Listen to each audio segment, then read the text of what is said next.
Have you ever wondered what it would be like to have a ghost for a roommate, or live somewhere with a notorious or ghoulish reputation? Well, now could be the perfect chance to find out. These homes have just hit the market, and they're packed full of paranormal activity, creepy interiors, and things that might bump in the middle of the night. Are you brave enough to take on one of these? So here's a list of haunted mansions for sale right now.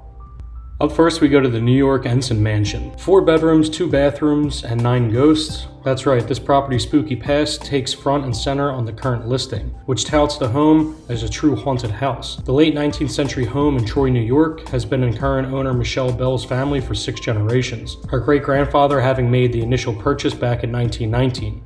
Today, the 3,100 square foot home could be yours for just $300,000, which was dropped from the initial price of $440,000. The Enslin Mansion, as the home is known, dates to 1890, but its majority of its ghostly inhabitants have taken up residence since it was purchased by Bell's ancestors. Indeed, 5 of the 9 spirits who haunt the home are believed to be her deceased relatives. Slightly more sinister, a 6th is said to be the soul of a former tenant who was found dead in the basement, which Bell now keeps permanently locked after experiencing extreme paranormal activity there. The identities of the remaining 3 ghosts remain a mystery, although Bell has her suspicions. The house was once a supper club in the early 1900s, and in 1931, it was visited by famous gangster John T. Legs Diamond, who was shot to death in his bed in Albany, New York, not long after. Bell believes his shades may still be hanging around the home, perhaps still hankering after a really good meal he once enjoyed there. However, Bell believes the home offers plenty of potential beyond its ghostly inhabitants. The listing suggests that the house could easily be converted into a cafe, restaurant, or a bed and breakfast. And Bell herself has even rented out the master bedroom on Airbnb. For a plucky entrepreneur who doesn't mind capitalizing on a bit of a haunting history, the home could be a real business opportunity, Bell believes.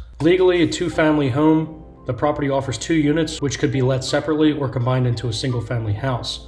Original details including hardwood floors, 3 ornamental fireplaces, and an expansive covered front porch offer what the listing describes as an old-world grandeur. In short, the home offers plenty of potential if you can overlook the fact that it's overflowing with paranormal activity as well. Up next, we go to the Priestley House in Mississippi. This rather beautiful 4-bedroom property in Canton, Mississippi looks just like any other luxury home with its sweeping staircases and grand facade. But if you dive a little deeper, you'll discover a seriously spooky history. Ornate decorations in the living room certainly make this look like a typical home, and indeed it once was. Built by Dr. James Priestley in 1852 as a family home, the property has since experienced some strange ongoings. In fact, since the doctor and his wife died in the early 1900s during an epidemic of yellow fever, it has become very much more haunted. The most recent owners, who have a very different taste, as demonstrated in this bathroom, have reported paranormal activity occurring in the spooky doctor's house, and insist they saw a ghost of Susan Priestley in the bathroom where she died. Others in the neighborhood are said to have seen her figure standing in the windows or even walking from one window to another. In spite of the grand hallway and large rooms, the house has been tricky to enjoy. Owners of the Priestley house have witnessed the piano playing on its own and even candles falling out of their holders. It has been said that Susan Priestley got so attached to the home after her husband died that she didn't want to leave. The haunted house is currently up for sale for $725,000 with Keller Williams, and comes with plenty of plus points for those brave enough to see past the home's history. Spanning 5,300 square feet, the spine-chilling residence comes complete with 4 bathrooms, an attractive library, and 5 bedrooms. Not to mention a formal dining room, music room, parlor, office, and a sweeping porch and swimming pool, all have said to be in peak condition. Up next, we go to the Derwydd Mansion in Wales. As it turns out, this spooky-looking Welsh manor house is every bit as haunted as it looks. The Derwydd Mansion, as the property is known, dates to roughly 1485 and sits nestled on the hills of Ammanford. The Grade 2 listed home boasts 14 bedrooms, 7 reception rooms, 4 bathrooms, and almost 13,000 square feet of living space on 8 acres of land. In addition to its phantom, the mansion has plenty more to offer to some lucky buyer, as long as the buyer has $320,000 to spare.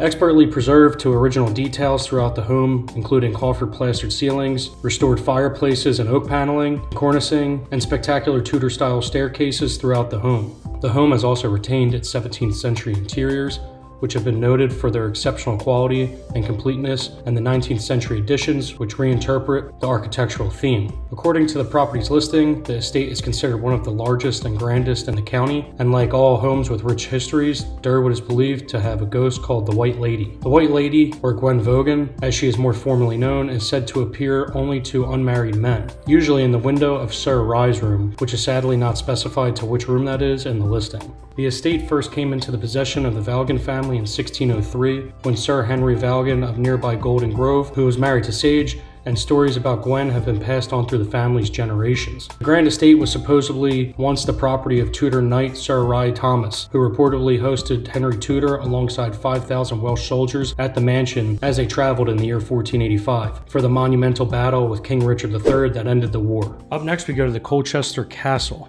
As this magnificent estate is known, is a Grade II listed stately home believed to have been built around 1825. Currently on the market for a whopping $1.6 million, the house was constructed in the Strawberry Hill Gothic style, with red brick elevations and a Flemish bond under a slate and tile roof. Its imposing exterior easily puts on the mind of Gothic novels and ghostly apparitions, and that's with good reason. Before the home itself was built, the land was occupied by Priory, which was chartered back in 1111. After the dissolution of the monasteries in the mid-16th century, the Priory passed into private ownership, and by the late 17th century was occupied by a man named Mr. Harlakiden, who was, according to lore, regularly awoken at 2 o'clock in the morning by the clanging of the Priory bell, even though no one was ringing it. However, potential buyers will be relieved to learn that eventually Harlakiden called a prayer meeting to cast the devil from the clock tower, after which the bell was never heard again. Indeed, not only does the new construction not have any sort of bell tower, it also boasts every modern amenity, including a Cat 5 cabling for audio-visual equipment throughout CCTV and underfloor heating. The home does still offer plenty of old-world grandeur. These include Gothic arched windows, stained glass panels, and a sweeping oak staircase,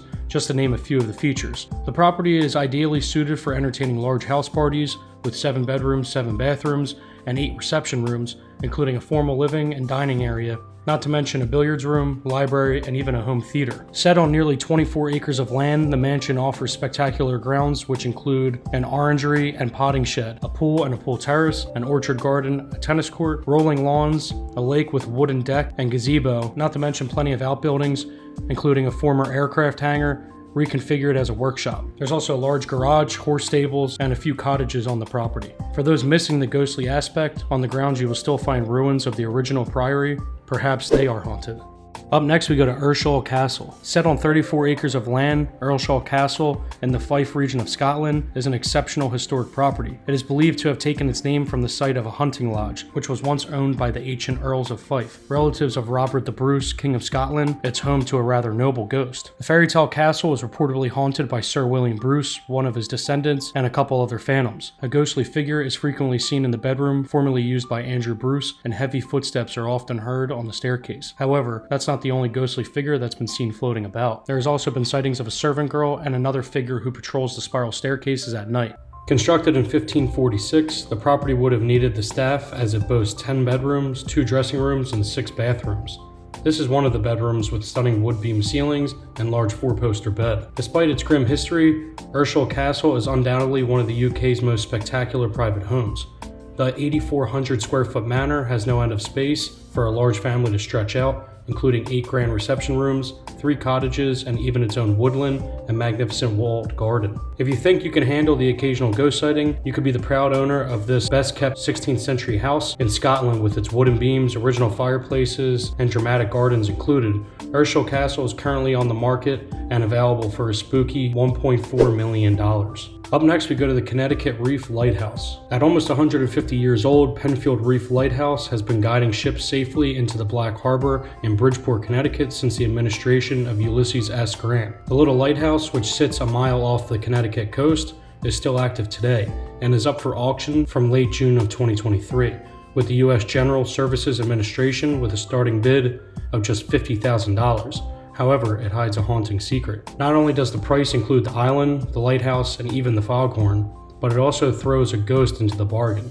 According to the local lore, former lighthouse keeper Frederick A. Jordan still haunts the waves around the lighthouse, where he met his death shortly before Christmas in 1916 while attempting to row ashore to spend the holiday with his family. Ever since, lighthouse keepers have reportedly seen Jordan's ghost around the island or have found the logbook mysteriously and repeatedly flipping to the date of his death. More mysteriously, reports have been made of at least 2 boats being led away from the reef to safety by a ghostly man. While it remains to be seen who would be willing to take on this haunted property, at least potential buyers can take comfort from the fact that the ghost seems friendly. The first reported sighting of Jordan's ghost dates back to 1920, when his successor wrote an article in the Bridgeport Sunday Post saying I was awakened, I was off duty, by a strange feeling that someone was in my room. Sitting up, I vividly saw a gray figure emerging from the room formerly occupied by Fred Jordan. It hovered at the top of the stairs and then disappeared into the darkness below. The lighthouse dates to 1874 and is definitely a fixer-upper with extensive internal renovations required before it could be considered habitable again. However, with 1,600 square feet of space,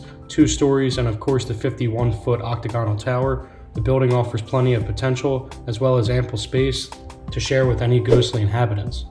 Alright everyone, I think that's going to wrap this video up. Like I mentioned in the beginning, follow all my social media, and also 50% of the people who watch me don't subscribe. So just, if you're watching, just click the subscribe button. It's free, it means a lot. And then an alternative option would be to become a member, which costs a couple dollars, but then, you know, I'll be calling you guys, FaceTiming you guys. You get cool badges, you get exclusive videos. I'll be making videos that I can't show, like public channel. So you guys get a ton of cool features and by clicking here and becoming a member. But anyway, guys, I hope you enjoyed this video. I love you guys. Thank you for the constant support. Feel free to share this video on anything, and I'll see you in the next video. Later.